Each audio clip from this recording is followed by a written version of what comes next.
Manager said if you're on time, you're late, and so I started showing up 30 minutes early, and charging them for it, by user Madras Muse. A few years ago, I worked at a company where our manager was obsessed /punctuality.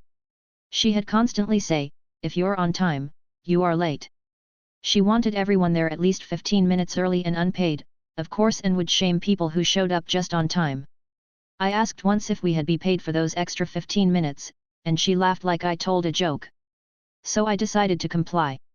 Maliciously. I started arriving 30 minutes early every day, clocking in exactly when I arrived.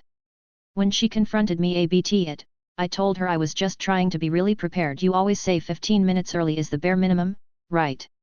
She tried to argue, but since I was hourly and our system logged every minute, payroll started paying me for all that early time. After a month, upper management noticed and asked her why overtime had increased for her team. She backtracked so fast. Suddenly on time was fine again. Supervisor told me to stop reminding him about overdue task, so I stopped and he missed a deadline, by user obvious _time _1243. I work as a project coordinator. Basically I just keep track of what everyone's supposed to be doing and make sure nothing falls through the cracks. My supervisor, we call him James, is fine at pretending he's on top of stuff, but the dude forgets everything unless someone's reminding him. So I usually give him heads up when things are due. Like last week, I said, hey, just a reminder, that report's due Friday. He looks at me and goes, I don't need to be babysat. I know what's on my list. Alright then, you got it. So I keep my mouth shut. No reminders, no check-ins. I let him be the expert. Friday comes, nothing. Monday morning, he's suddenly in panic mode cause the director is asking where the hell the report is. He turns to me like, why didn't you remind me? I just said, you told me not to. Now he thanks me every time I send a reminder, lol. I guess we're back to babysitting, but at least he asked nicely. I should cancel on my end? No problem, by user Flossinghorse 741. I booked accommodation 2 months in advance for St. Patrick's weekend in Dublin. It was a fairly ancient B&B, but for €115 it was a place to sleep and cheapest option for the busiest weekend of the year in Dublin. It was one double bed for me and a buddy to share. It was pay on arrival.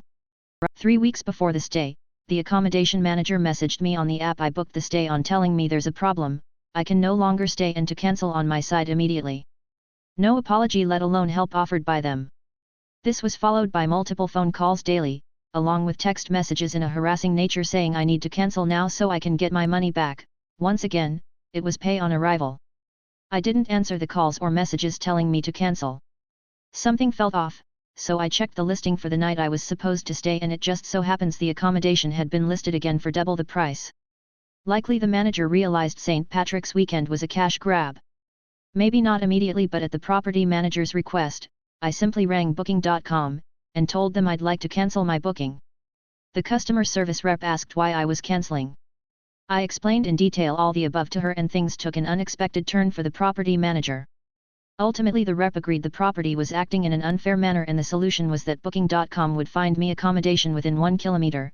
Originally they tried to get me to stay outside of the city, but I wasn't having it, of where I intended to stay. The original property would then be liable to cover any difference in cost. Here's the good part, finding accommodation 3 weeks before St. Patrick's Day in Dublin is about as difficult as trying to light a fire with flint and steel in the rain, near impossible. Everything within a 1 kilometer range was booked out except for a well-known 4-star hotel. The room alone cost €350 per night, and had 2 double beds, much bigger room and in a nicer location. The customer rep had to get it cleared by her team lead, so I just sat on hold doing chores for 25 minutes. Eventually they came back and said it was all signed off on and they'll send me a special link. What a treat, I gladly accepted their compromise. This in turn meant the property owner that tried to force me to cancel on my end was now indebted €235, and we got a massive upgrade for the same price we originally had. I had to pay the €350 up front and had to keep receipts and show proof of payment to the booking partner after our stay, but got my refund of €235 the following week.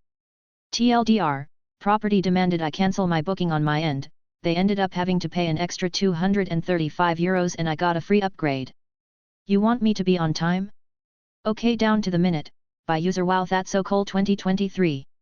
The timekeeping system at my job runs on a 15-minute increment schedule. Basically, if you clock in during the first 7 minutes of the increment, it rounds you backward to the start of that segment. If you're in the last 7 minutes, it rounds you forward to the end of the segment. Example, you clock out at 4:52? Congrats, the system says you left at 4:45.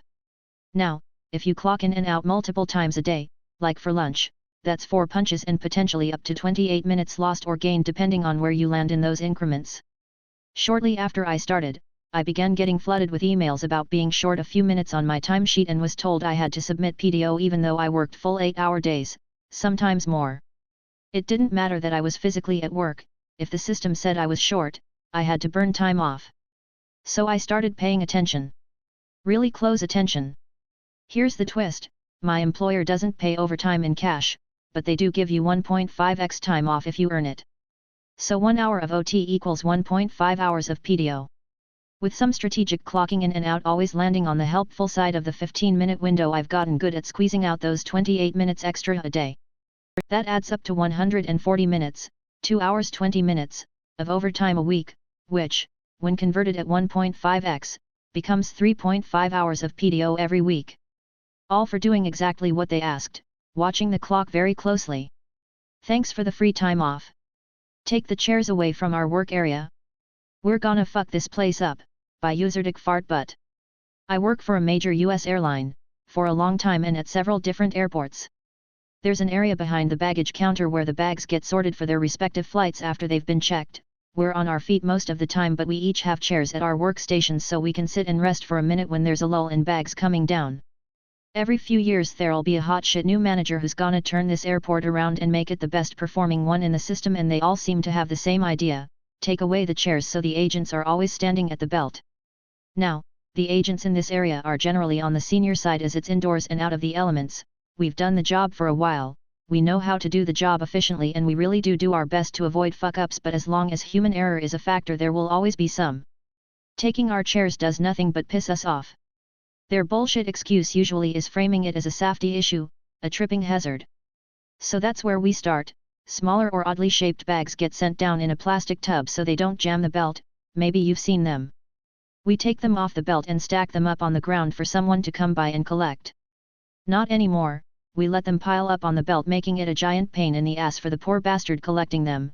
They're bitching constantly to the manager. We say, sorry boss, they're a tripping hazard on the ground. Next, we start following the rules. Our employee handbook lays out very clearly what the company's expectations for us are in our job duties. We're only expected to pull 1 bag per minute and take bags out no later than 20 minutes before the flight departs. Maybe you've guessed already, but those expectations are nowhere near good enough to actually complete these tasks, so by the company's own rules we were already going well beyond what was expected of us. We start giving them the bare minimum, 1 bag per minute, 20 minutes prior. Manager was pissed. He and the supervisors were throwing bags, and us being unionized we documented and grieved every single time it happened, and the company a few days later had to pay out several thousand to agents for covered work. Delays across the board, 1,500 bags missed that day. The next morning the chairs were back in their spots and we continued as normal, and afterwards no one would give that manager the time of day. A lot of passengers got fucked over that day, but we were working exactly to the rules our company had given us, so you can blame the airline and not the agents. The handbook was changed after a while, but only extending it to 35 minutes prior instead of 20, it's still 1 bag per minute last I looked. I was lucky enough to be a part of 3 of these events over the years, but this was the most satisfying.